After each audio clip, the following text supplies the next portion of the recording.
পাশে মানুষের সাথে আমরা আছি এই বাংলাতে।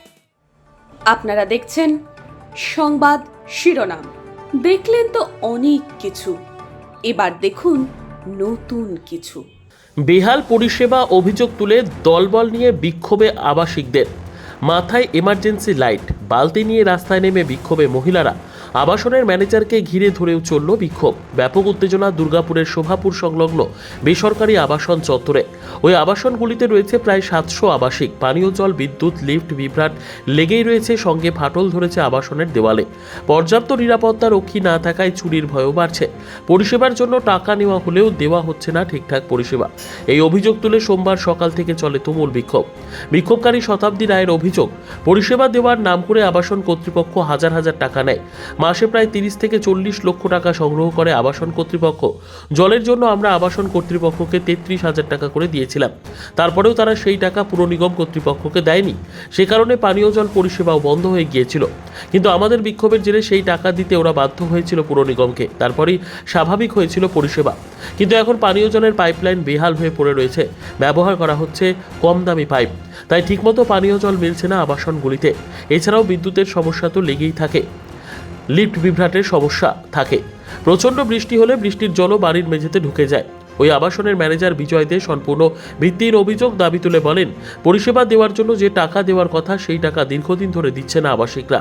সেই জন্য এই সমস্যা দেখা দিচ্ছে, তবু আমরা পরিষেবা ঠিক মতোই দিই। ফ্ল্যাট কিনেছি আর দেখুন, এই দেখুন কিরকম ক্র্যাক হয়েছে। এই দেখুন ক্র্যাকগুলো দেখুন, ক্র্যাকগুলো দেখুন কিরকম ক্র্যাক হয়েছে। বাড়ির ভেতরে জল পড়ছে আর আমরা কিছু করতে পারছি না। যখন আমরা ফ্যাসিলিটি ফোন করছি তো ওরা উত্তরদায়ী নেই, ওরা ফোন তুলছেন না বা বলছেন কি না আপনারা কিনে নিয়েছেন, এবার আপনারা বুঝুন। আর লিফটে যখন আমরা যাচ্ছি আমাদের বাচ্চা আটকে যাচ্ছে। এবার বাচ্চারা তো লিফটে খালি 9 তলা, তো মানে 9 তলা টিপতে জানে, খুব বেশি তো জানে না। খুব বেশি জানলে তো ওরা বড় হয়ে যেত, বাচ্চা থাকতো কি। আর জলের প্রবলেম তো বিরাট প্রবলেম, বাথরুমে গিয়ে আটকে যাচ্ছে। ভয়ে আমরা বাথরুম বাইরে মলে, জাংশন মলে গিয়ে বাথরুম করে আসছি, যখন বাথরুম পাচ্ছে তো বাড়ি ছেড়ে লোকের বাড়ি। আমি তো মায়ের বাড়িতে পাঠাতে হয় বাচ্চাদের, আমার দুটো ছোট ছোট বাচ্চা, একটা 3 বছর একটা 4 বছর, দুটোকে নিয়ে মায়ের বাড়ি যেতে হয় মাঝরাতে। মাটির বাড়ি এর থেকে খুব বেশি ভালো। পাড়া গাঁয়ে আমরা গিয়ে গিয়ে থাকি, আমাদের মেড সার্ভেন্টরা আছে না, ওরা বলে বৌদি চলো আমাদের ওইখানে বাড়ি আছে, সোমাপুর হলো এইদিকে। আমি এখন কোনো কমেন্টস করতে চাইছি না, because there is a financial crisis. Payment করছে না এখানকার ওনার্সরা, ঠিক আছে। আজকে মোর দেন 40 lakhs-এর ওপরে আমাদের ডিউজ আছে। তো একটা মেনটেনেন্সকে আমরা যখন রান করতে যাচ্ছি তখন উই নিড দি ফিনান্স। তো আমাদের এখানে ডিউ টু ফিনান্স ক্রাইসিসের জন্য আমরা এখানে কোনো রকম প্রপার যে মেনটেনেন্সের রিকোয়ারমেন্ট সেটা আমরা দিতে পারছি না।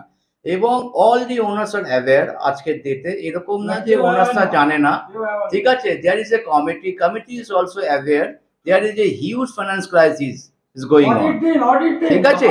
এবং আমার নাম হচ্ছে Bijoy Dey, I am the facility manager. Bijoy Dey, I am the facility manager. মানুষের পাশে মানুষের সাথে আমরা আছি এই বাংলাতে। আপনারা দেখছেন সংবাদ শিরোনাম। দেখলেন তো অনেক কিছু, এবার দেখুন নতুন কিছু।